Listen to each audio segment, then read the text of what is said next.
along Friday on the Best Real Estate Investing Advice Ever show. If you have questions, comments, leave them right below this video.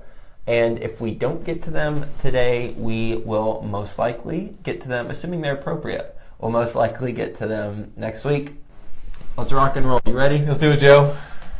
Best ever listeners, how you doing? Welcome to the Best Real Estate Investing Advice Ever show. I'm Joe Fairless. This is the world's longest running daily real estate investing podcast. We only talk about the best advice ever. We don't get into any fluff. Today, since it's Friday, we're doing Follow Along Friday, joined by the co-host on Follow Along Friday, Theo Hicks. Hello, sir. How's it going, Joe? It's going well. And, well, I'm married. You are married. I'm married. Show the video for people watching the ring. Yep, got the ring, got the bling. So on Follow Along Friday, if you're a first-time listener, well, welcome. And if you're a returning listener, you know that this isn't about what we got going on in our lives. It doesn't really matter about that, right? It's about what we're doing in our lives as real estate entrepreneurs that can then be relevant to you. So what we're noticing through our experiences and how we can apply that to what you've got going on to ultimately help you. That's what this is all about. So we've got a jam-packed show today. It's going to be a lot of fun. We've got a new high-profile guest that's going to be interviewed on the show. We got some closings. We got some other wedding observations that are relevant to real estate. Theo's closing on some deals. Soon got some updates on that. So Theo, take it away. How should we get started? Yeah, let's start with with our deal updates. I'll start with mine. So if you've been listening, I've got 3 4-unit properties under contract, and we were scheduled to close the first week in July, and that's been pushed back to 1 week. And this kind of leads into my mistake of the week, which is, from my perspective, not taking enough initiative for the deal. And so, basically, the reason why we are delayed is because, I guess technically speaking, is because our lender needs information from the listing agent and the seller, because they've got all of our information and we've been on top of that. But I was not on top of the information they're getting from the listing agent and the seller. And kind of throughout the deal, we've run into some issues with the listing agent when it came to the inspection. We didn't start the inspection. We started the inspection like 3 hours late or 2 hours late. I still haven't seen every single unit because every time we go there, the keys don't work. And so I've been there 3 times, and every time before I go there, the keys are supposed to work and they don't work. And so there's been some frustrations on my end, but I try to figure out what is it that I can do, what is it that's in my control that I can do in order to kind of mitigate any of these issues moving forward. And so one of the main ones is kind of issues on the listing agent's seller side. Specifically when it comes to giving information to my lender, and I guess they need LLC information and leases and things like that. And so the process I'm going to implement for deals moving forward is that I'm going to have either on a weekly basis or maybe even like every 2 or 3 days, I'm going to just annoy my lender and say, hey, what information do you need from me? What information do you need from the listing agent? What information do you need from my agent, from the seller? And the interests aren't necessarily aligned for anyone but me, right? I'm the one that's going to be buying these deals. I'm the one that wants them to close on time. Mm-hmm. The listing agent doesn't really care. They get paid regardless. My agent doesn't really care because they get paid regardless. And so really I'm the only person that truly has, I guess, skin in the game. Maybe the seller too, but they seem to not really necessarily care either when the properties get sold. So moving forward, my process is going to be, every 2 days to up to 5 days, I'm going to reach out to my lender and see what they need. And if they need anything from the listing agent, I'm going to be the one that's going to be bothering them, or at least bothering my agent to be bothering them. Is your earnest money at risk because it's being delayed and it's your lender's fault ultimately? I don't think so. So you mean, will my earnest money not be applied to the loan just because? Or are you at risk of not being within the time frame of closing in the contract? Yeah. I guess that's the real question. Yes. So we're filing an extension. So right now we're technically still in we're still in the time frame of an appraisal contingency because we put a contingency in there that the property isn't appraised, and that could be a way out. And so once we get past that, then we need to write an extension. And the argument we're going to use is that it's not necessary. It's really nothing to do with me again, I want to take responsibility, so it does have to do with me that I wasn't taking the initiative, but in reality, it's because the lender wasn't getting the information from the sellers. I guess where I'm going with it is if the seller has found a new offer that's above and beyond what you're offering, and they're looking for ways to get out of it, therefore they're dragging their feet. Is there a way that could be this approach could be effective for them, and then they don't sign the amendment? It definitely could be, because I mean, we've been thinking, because whenever they do something where it's like, why are they being so weird about this? Like, it's another example I can think of off the top of my head. They reached out to my listing agent like a couple weeks after we were under contract, and they were, getting mad at her because they thought that we had sent out a roofer to look at the roof. And, they mentioned in this conversation that they had all these other offers that they have, and I don't believe they can just pull out for no reason, but they could not sign the extension. So we'll see what happens. If that happens, worst case, if they don't sign the extension, can you still close within the time frame? I guess it's up to the lender if they can close it on time, but we're not necessarily sure about that. So got it. I might start lining up some backup option with hard money or something, because they might. I wouldn't want that to be a surprise. Where then they've intentionally been doing. Not that.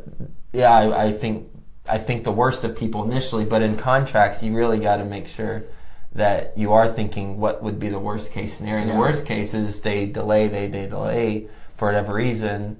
Maybe there are clauses in the contract where they didn't perform what they're supposed to perform. They didn't provide the information that's listed in the contract. If that's the case, they're in default of their contract, and so then, but you obviously don't want to go down that road. When lawyers are involved, no one wins. Well, what's going to be interesting, I guess a second thing that's come up is, and I think I talked about this on the show before, but so we've got 3 properties in their contract, but we're only closing on 2 in the, it's supposed to be the first week of July. Now it's most likely going to be pushed back to the second week of July, but this third property, just because of the way they underwrite this, the lender underwrites the deal, we had to push that closing back 2 or 3 weeks. So we need to get a contract extension on that as well. So it's going to be interesting. And I think what you said about lining up secondary lenders is a really good idea, and I need to look into that after the show. Yep. Cool. Good stuff. So that's my massive mistakes.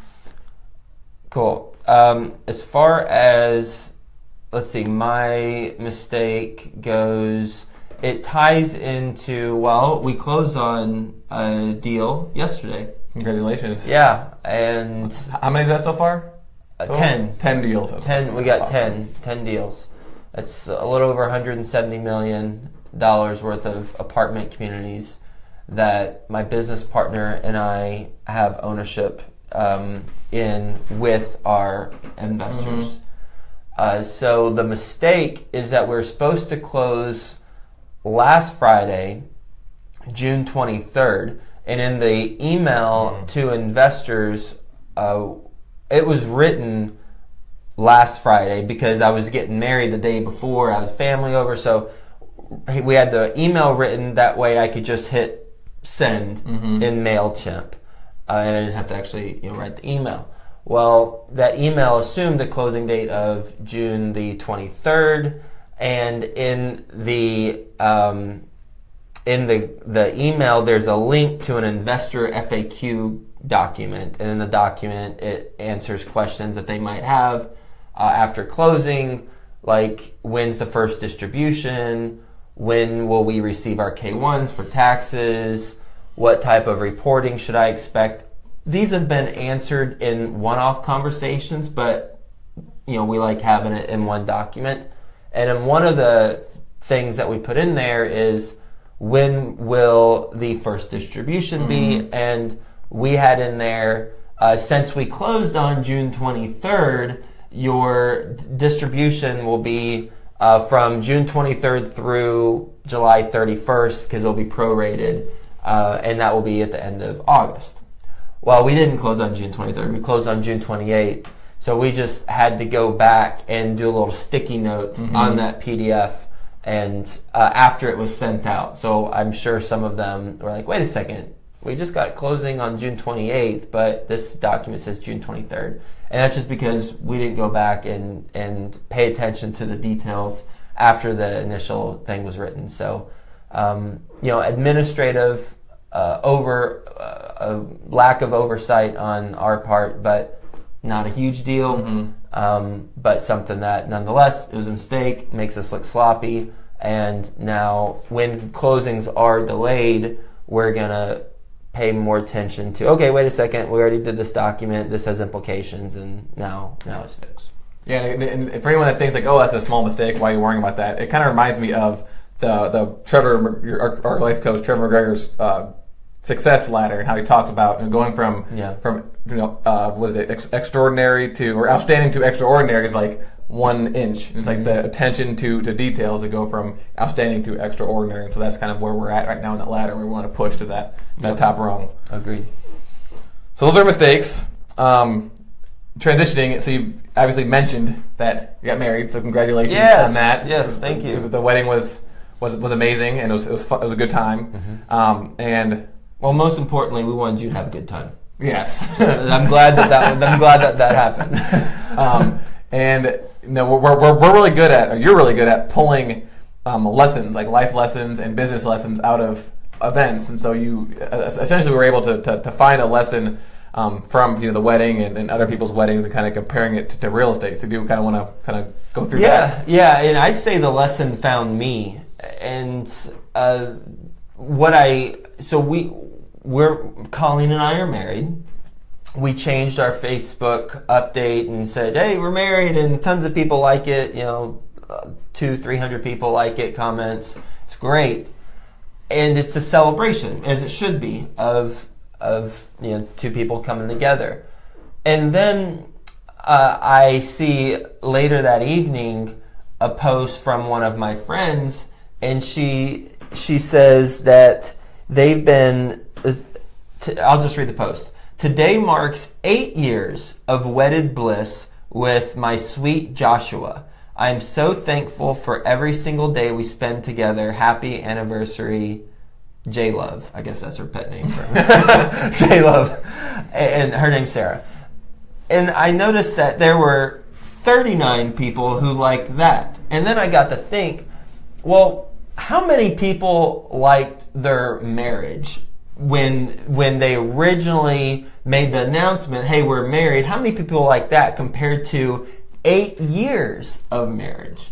And I looked back, and it was like 3-4 times as many liked and commented the congratulations when you got married. And I started thinking, wait a second, why do we celebrate the initial coming together more than 8 years of being together successfully and loving each other? And clearly there's a parallel with deals in real estate.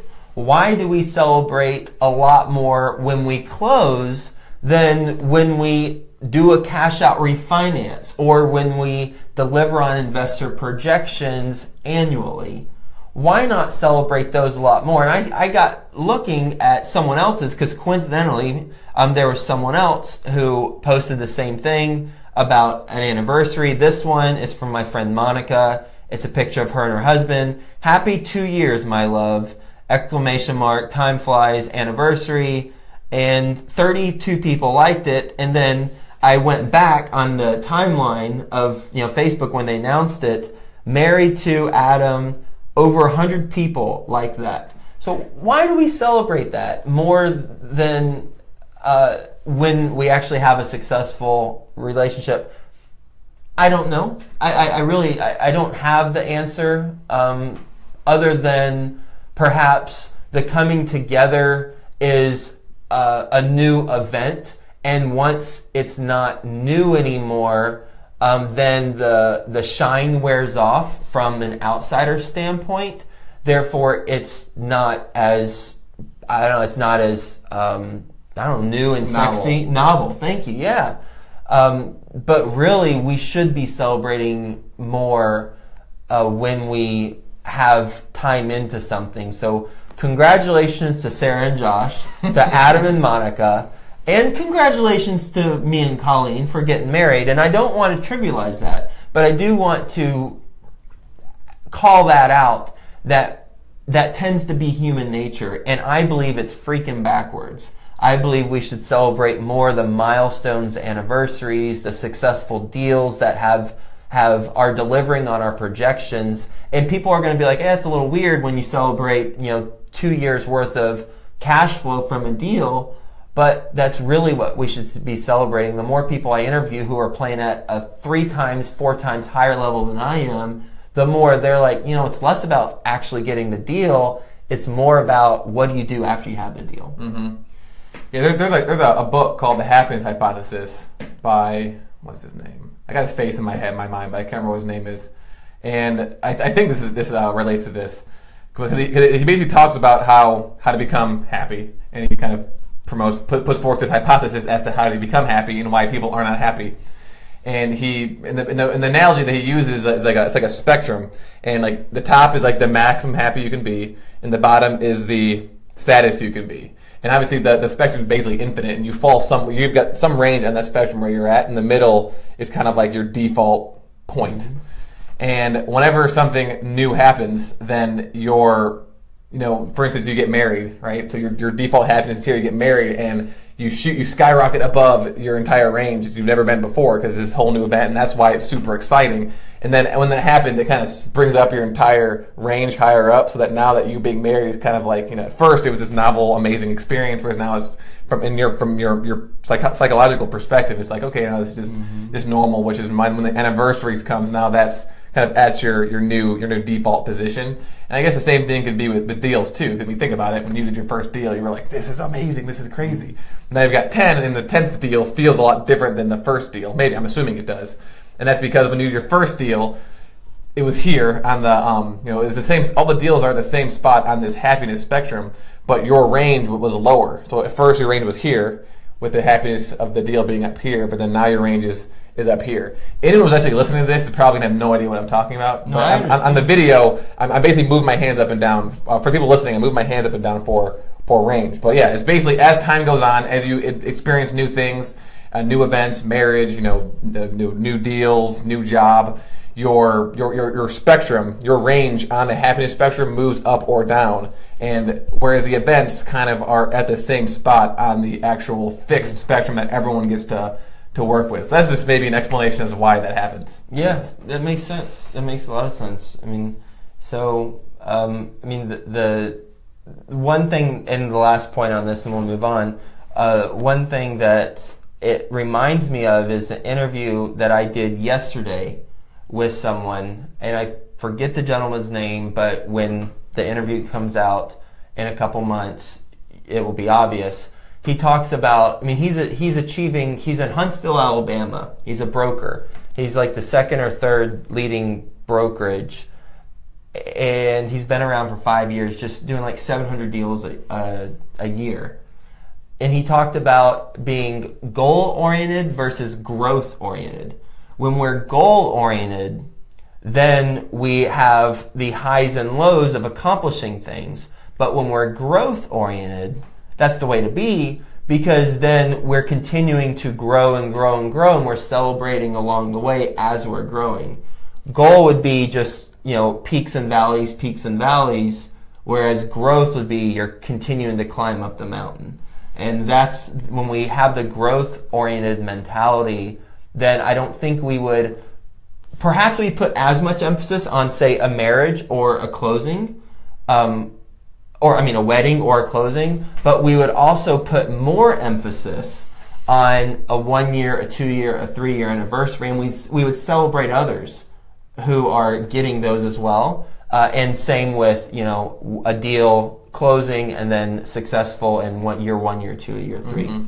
So, cool. I think that's good. A good concept. So moving forward, we've got a couple of questions from listeners. One of them is in regards to how to improve their credit score. If they want to become an investor, and they are trying to figure out how they can improve their credit score so they're able to get a loan. They've been rejected from a few loans. And the person asked, his name is Gregory, and so I actually got my real estate license. We took one of the courses we took was on real estate financing, and one of the days in class we talked about kind of how they calculate their credit score, and as an agent, kind of working with your clients to help them bump their credit score up. And so I took a few notes that we can go over today to help answer anyone who's having this issue. And so this is specific to the FICO score. So there's 3 different types of scores. FICO is one of them. And the way they calculate it is it's 35% based off of your payment history.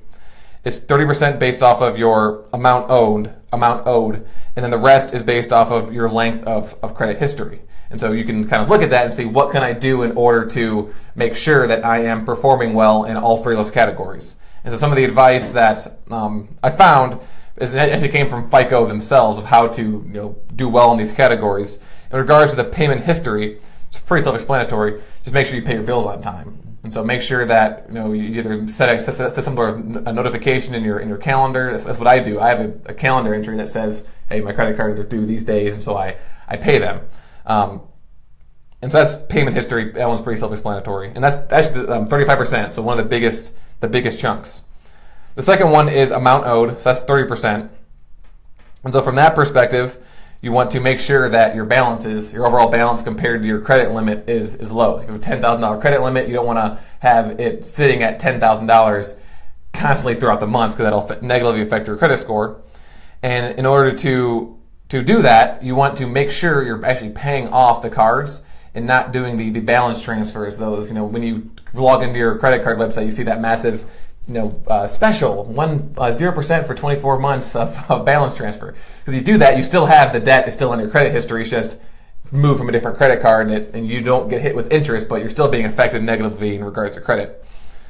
Something else that I didn't, I remember I was told a while ago, but I didn't necessarily know what it affected. But it's when you have a credit card you're not using and you close it, thinking that that's going to somehow positively affect your credit score, well, it actually negatively affects it because they don't know why you're closing it.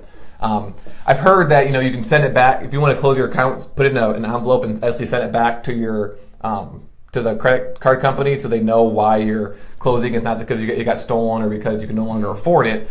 But according to this article, they recommended just not doing that at all. And finally, and this kind of has to do with the third one, which is the length of credit history.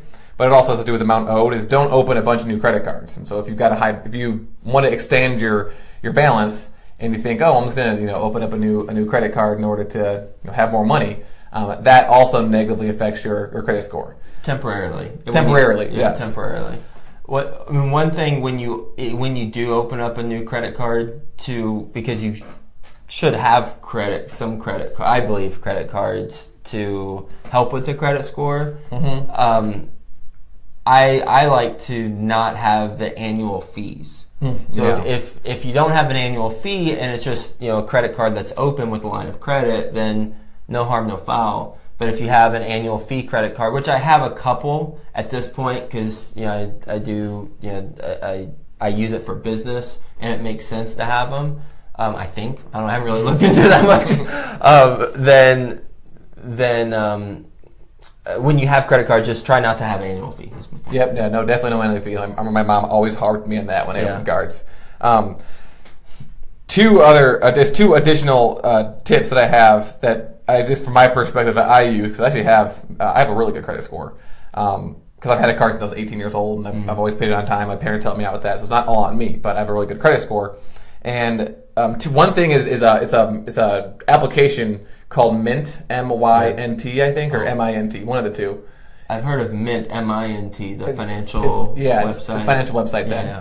And you can, essentially you're allowed to, you basically are able to connect all of your credit cards to your credit cards, your house, whatever, anything that you're paying to one central location, and it'll kind of, at the end of the month, give you a breakdown of your budget, what you're spending money on. So it helps from a budgetary perspective because obviously I'm assuming one of the main reasons why people are having credit card issues is because they're kind of not very financially responsible. And then or just in a tough spot and have to stop the bleeding with credit cards for whatever reason. And then the second thing I wanted to mention was having some sort of like alarm or calendar entry to remind you to pay your credit card. Because I know for me personally, if I didn't have that, I always forget. I'm like, oh crap, I got to pay him today. Mm-hmm. So I think those are my 2 additional pieces of advice on top of that. I use Mint.com. I used to use Mint.com like 10 years ago or something. I liked it for what it is. And now I have a bookkeeper, and then I have an account with some credit score company so that I can always log in and see what my credit score is. So. Sorry, the thing that I forgot to mention, the third thing I wanted to mention was, and this is something that helps me a lot, is that when you use your credit card, when I use my credit card, I make sure that I have enough money in my debit account to when I'm using the credit card. So I actually use the credit card specifically for building on my credit, but I make sure that, okay, if I'm going to buy $100 worth of books, do I have $100 in my account so that I can cover it at the end of the month? Because in the beginning, sometimes I'd be like, oh, well, this is, it just feels so. It's so interesting that you can just swipe this card and just kind of get whatever you want without, necessarily having that money at the time. You can say, oh, I'll get it in a month or two from now. But I try to make sure that no matter what, when I spend money with my credit card, I have the money in my account. That's just simple as just checking your balance every week and kind of using Mint to help you keep track of all that stuff. Cool. All right, so enough about credit cards. Let's go back to the multifamily syndication stuff. So we got one final question from Dave, who's a listener. And I'm picking my computer because I can't read that far. And so the question is, I have a question regarding the financing side of deals. So on your deals, you mentioned that you generally tell investors that they will be investing for 5 to 7 years. What do you do with your investors after this point, and how does the deal look after that? Let's just pause. So, because there's multiple questions, right? He's got 2 more questions. All right, so let's just pause. What do I do, assuming that we sold it, or it went longer than 5 years? I would say, I think what he's saying is, what do you do with your investors after the deal is over? Oh, well, our goal is to do a 1031 exchange from one property into another. We can't guarantee that because I don't know, what the future holds, but that is our goal. If we don't do a 1031 exchange where they would carry over from one deal to another, or if we have one and they choose not to do that, then just like any investment, they take their money out, get a long-term capital gains tax that needs to be paid, and that's it. That's the end of the deal. Okay. And then he kind of, as a follow-up question, and you basically answered it, but he says, are you taking 5 to 7 year loans on these deals and then planning to refinance and pay out your investors at the time of maturity, or will they remain invested in the deal? That's a great question, because what that hits to the core of is how do you set it up with investors? And there's an interesting point there that you asked about, Dave, where when we do a refinance, do we then cash out the investors, or do they remain in the deal? In our deals, they remain in the deal. That is not the way to make the most amount of money in syndication, though. The way to make the most amount of money, in case you're curious, Dave, or any best ever listeners listening, is when you do a refinance, you cash the investors out, and then you hold on to the property. And then, holy cow, you just increase the value of the property to a certain degree, and now you've cashed out the investors. Now you own this property with your business partner 100%.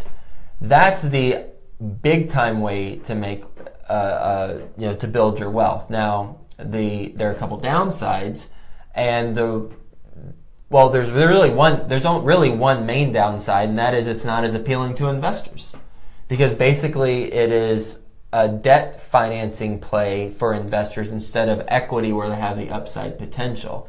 Debt meaning they're investing for, say, 2 years, and you're probably have some clause in the contract where after you reach a certain return to them plus their money back, then they're cashed out. And I haven't presented that opportunity, that type of structure to my investors, but I suspect there would be a large portion of my investors who are like, wait a second, we've been getting upside on these deals, and I love the refinance, and then I still maintain my same ownership. But now you're saying when we refinance, I'm exiting out of the deal. And people do that, but we haven't structured it that way. So to summarize, if you want to make the most amount of money and build the most wealth to multifamily syndication, then structure your deals the way I don't structure my deals, and that is cash out your investors on a refinance and then own the whole thing yourself. It likely will be more challenging to raise money that way because you're dealing with a different type of investor. But you also might find some investors that only want their money in for 2 years and are only looking for, say, a 12% or so annualized return. Okay. That answers Dave's question. The final thing we wanted to mention, as you mentioned at the beginning of the show, is that we've got a pretty high-profile guest. Yes. Coming on the show here soon. Yeah. You want to announce it? You can announce it. Yeah. All right, I'll announce it. Jillian Michaels is going to be on the show. So if you have any questions for her, then email info@joefairless.com, and we will be selecting some questions from the Best Ever community.